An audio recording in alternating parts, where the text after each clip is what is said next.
Ngiyabingelela ngisithi abaphila abantu konke amagumbi amanamhlaba. Ngingazisanga ngokuningi ngoba lezi nsuku abantu bakithi ngibhizi kakhulu. Umsebenzi wami mningi kakhulu. Nezinto eziningi okufanele ngiziqede. Kungakaze kuphele nale nyanga nje noma sokusele 2 weeks. Nento zabantu eziningi okufanele sengiziqedile. Lokho ngiyathanda ukuthi abantu bakuzwisise njalo.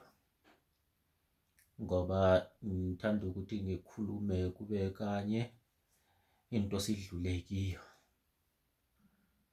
Mina mangabe ngibhizi ucingo ngiyalukhohlwa. Ngiyalushiya lulodwa. Bese ngisithi-ke mase ngibuya-ke bese ngilandela icingo 1 by 1. And mangilandela 1 by 1 ngifonela umuntu engisuka sengiqedile into yakhe. Ngimtshele ukuthi akabuye ayilande.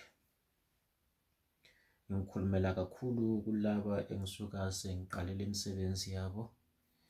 Sengiyiphelelisa. Ngizothanda ukwenaba nje into ezimbili ezintathu bese ngiyadlula kulokho bese ngibuya futhi kokunye. Ngithanda ukukhulumela kulabana kakhulu abama-wallet wabo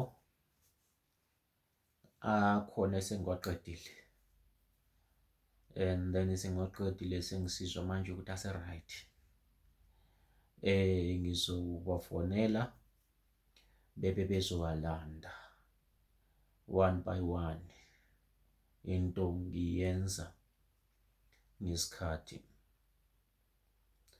Bese kuba yilabana futhi engathi kufanele bahuqwe. Mangithi uma kufanele bahuqwe ngikhuluma ngalabo engathi ngisabadingela imithi yokuhlikihla lezi inhlanga bahamba bezifakwa zibuye zingasebenzi emzimbeni yabo. Esezibuya seziphambanisa izinto zabo zincindezela izinto zabo. Ingoba lezo zinto zingavunywanga amadlozi wabo. Umuntu ahamba ayecatshwa ahambe ethatha into ibiyithule. Ahamba ayolahla le ahambe futhi ayecatshwa ezinye inhlanga engakhitshwanga lezi inhlanga. Thola umuntu segcwele inhlanga emzimbeni. Zijika lezi inhlanga sezibuya sezifana njengemidliwa emzimbeni yenu ngoba imithi leyana isuka isisilwa isiminingi kakhulu. Omunye nawo usufuna ukubusa, omunye nawo usufuna ukubusa emzimbeni wakho. Kuyafana nomuzi wakho mangabe usiyawufaka isikhonkwane usiyabiza inyanga ukuthi izobethela. Ibethele phezu kwesinye isikhonkwane. Leziyana zikhonkwane sezibuya sezisilwa zonke zombili. Esesigcina sesizikudala inkinga. Uthola ukuthi into ngathi ayisasebenzi noma sokuhlala kugula abantwana ekhaya. Umuthi wesintu kuyadingeka ukuthi siwuzwisise abantu bakithi. Singahambi siphanyeka imithi phezu komunye umuthi, uhlanga phezu kolunye uhlanga. Asikufake umuthi ozokwazi ukubulala lezi inhlanga eziyizo ezikuhlukumezayo emzimbeni wakho kuqala. Noma sikunikeze imithi yokugeza ukuthi uhambe uyesusa lezo zinto. Ngoba okokuqala into siyenza ngokuconsulta. Abantu abadala sizwe ukuthi bona bathini mangabe kumele uyohuqwa siyahamba siyohuqa. Makumele sikunikeze izinto zokufutha ngamanzi noma ufutha ngamalahle ngomlilo ngoba izinto ziyashiyana. Asifani phela singabantu. Silandele ukuthi lona idlozi lakho liyabe litheni masixhumana nalo. Sibe sesiyakunikeza lezo zinto ezifanele ukuba zisuse lezo zinkinga eziphezu komzimba wakho.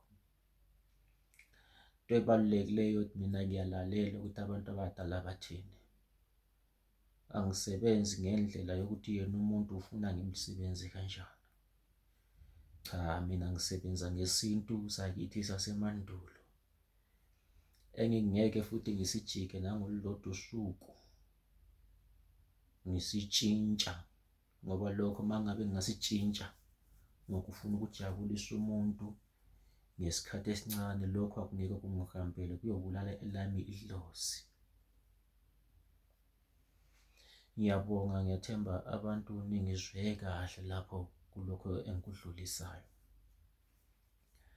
ngibe sengibuya kule ndaba. Kukhona abantu abathanda ukuthi bazwisise ezinye izinto, kodwa phela angeke sikwazi ukwenaba konke lapha online no-YouTube udla isikhathi esokuthi kuyabe kumele ngisebenze.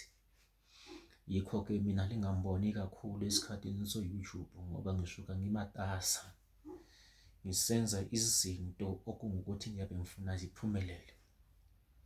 Kunezinye izinto zabantu ezinzima, uthola ukuthi uma uzenza uzenza nzima, kodwa engikujabulelayo ukuthi lezo zinto ngizenza ngize ngiphumelele, ngiphushe, ngiziqede. Ezinye ziyathatha isikhathi, kodwa-ke kudinga ukubana ngilalele emadlozini wami ukuze ngikwazi ukuthi ngizenze, ngiziqede. Ngoba imizimba yethu namadlozi ethu thina singabanye abantu akufani. Kunabanye abantu abanezimpilo zabo ezagqitshwayo, zabotshwa. Uthole ukuthi umuntu wasetshenzwa ngenhlabathi yamathuna, lokhana ngiyakulwa mina ngingedwa ngize ngikunqobe.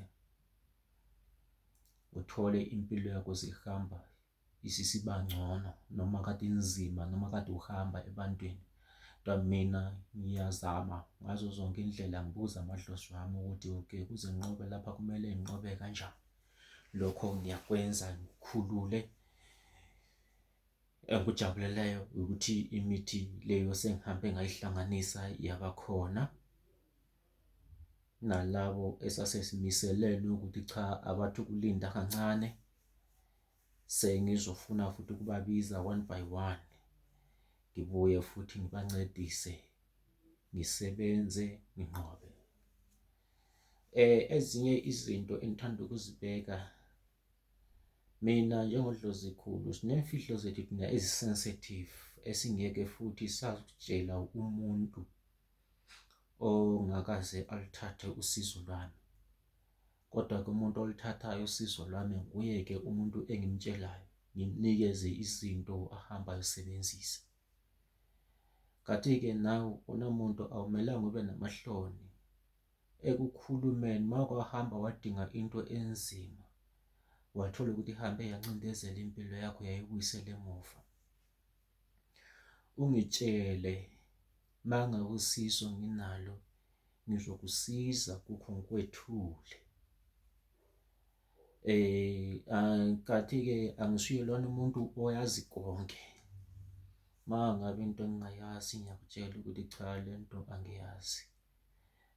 Awudlulele phambili, noma ngikunikeze omunye umuntu, kulaleze omunye umuntu awuhambe ayokusiza kulokho.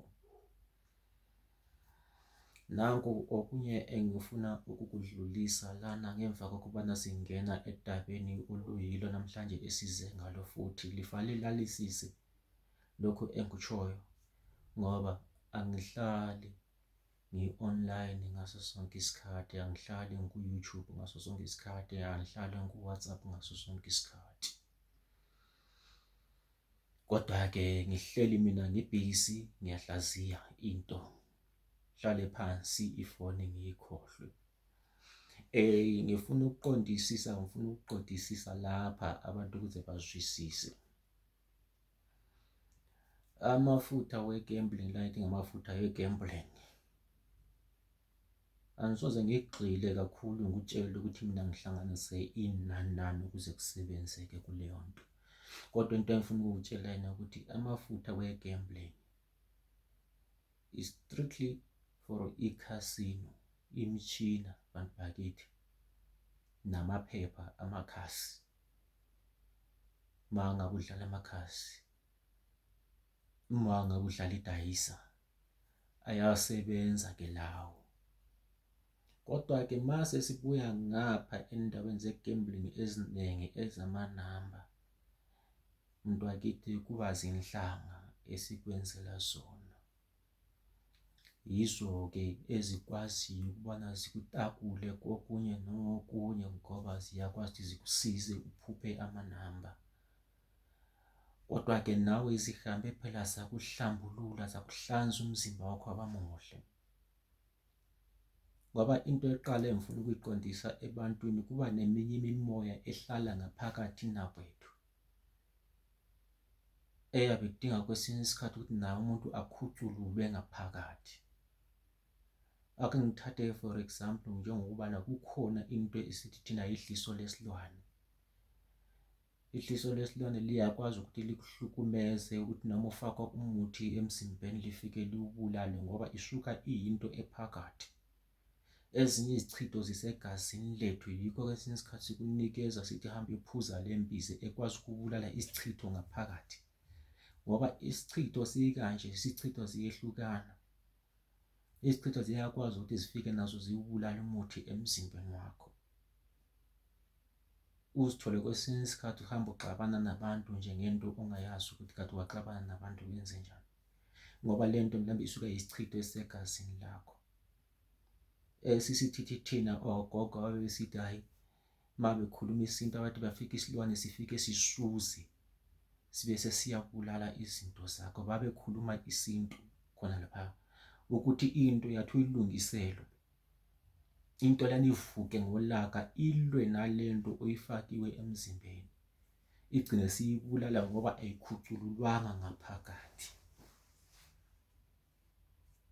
Yingakho nawe mangabe unenkinga naleyo uyakwazi ukufika umtshele umelaphi ukuthi cha, bake bangitshela ukuthi nginenkinga ekasha.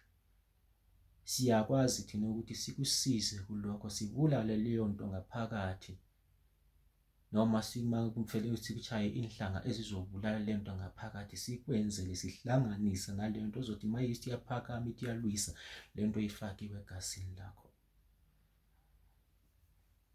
ikwazi ukuthi inqobe.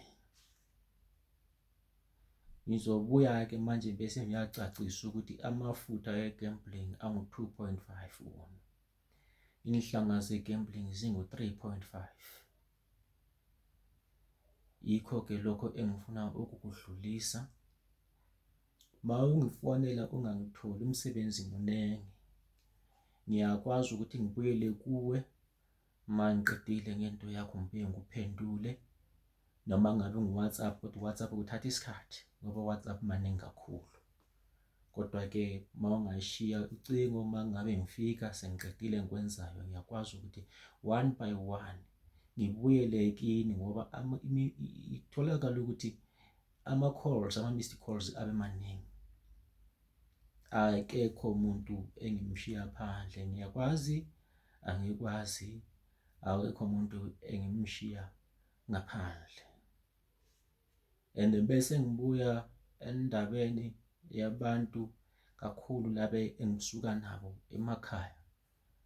Bakhona abantu asebathanda ukuthi bangenze umngani wabo. Abantu bakithi noma ngizelwe sisonke sisuka sonke emakhaya sisazana sakhelene. Akusho ukuthi sofanele ukuzomosha isikhathi sabantu abayibo abadinga usizo ngokuthi uzofuna ukuthi uhlale uxoxe nami the whole day. Isikhathi sokuxoxa the whole day mkhaya, umuntu wangakithi esisuka sonke endaweni. Ma uzodinga usizo, izodinga usizo. Uthola usizo, uhambe udedele abanye nabo bangene bathole usizo, ngoba isikhathi siyabe siyisichitha silokho sesixoxa. Ezokuxoxa mangabe ngi-free siyakwazi ukuthi sixoxe nasemakhaya. Mangabe nginaso isikhathi liyakwazi ukuthi ngiyaxoxa nani, angikaze nginizibe, kodwa kuba khona ukuthi ma abantu bekhona njalo mangikutshela ukuthi cha, nginomsebenzi othile namhlanje, awungidedele. Akusikho ukuthi mhlambe ngiyapha ngikuxosha umuntu wangakithi ukuthi ngoba mina ngimelaphi noma kanjani. Angizithatha ngisiyelwana umuntu oziphakamisa ebantwini, lokho niyakwazi. Ngibonge ngisithi mabaphile abantu. Ningakhohlwa-ke nina engithi o-wallet benu baqedile, ngizolifonela one by one, libe lizolanda o-wallet benu sebe-right, baphelele, yonke into isengiyiqedile. So ngizowulinda ucingo lwami ngifonele one by one, linikeze isikhathi ngoba ngibamba ngapha nangapha.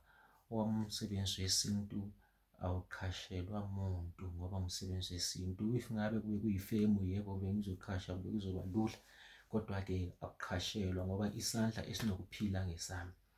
idlozi likhona lapha empilisi egazini lami lihleli kimi, so angeke ngikwazi ukuthi ngiqhashe omunye umuntu azongincedisa.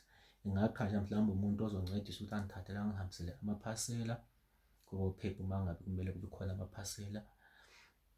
And then ngiyacela ngesintu esipheleleyo, kunabantu abathi uma ngabe ndikathumela inamba kaphepha, uthola ukuthi uthumela ngo-WhatsApp o-expire. Mase usithi uyabheka usuthola ukuthi lo muntu usebenzisa le default WhatsApp ebhala ama-message, qeda ama-message enyamalale. Uma ngabe WhatsApp loyo muntu awusamtholi ku-WhatsApp. Ungasebenzisi u-WhatsApp onyamalalayo uma ukhuluma nami, ngoba ziningi izinto ebefuna sizihlanganise sizilungise lokho asilayelana. Uthola ukuthi usumbuza futhi nento engakakutshela yona, okuthi kaso kumele futhi ngigxile phansi, ngijule, ngihlale phansi futhi bese ngiyaqala futhi ukudingisisa.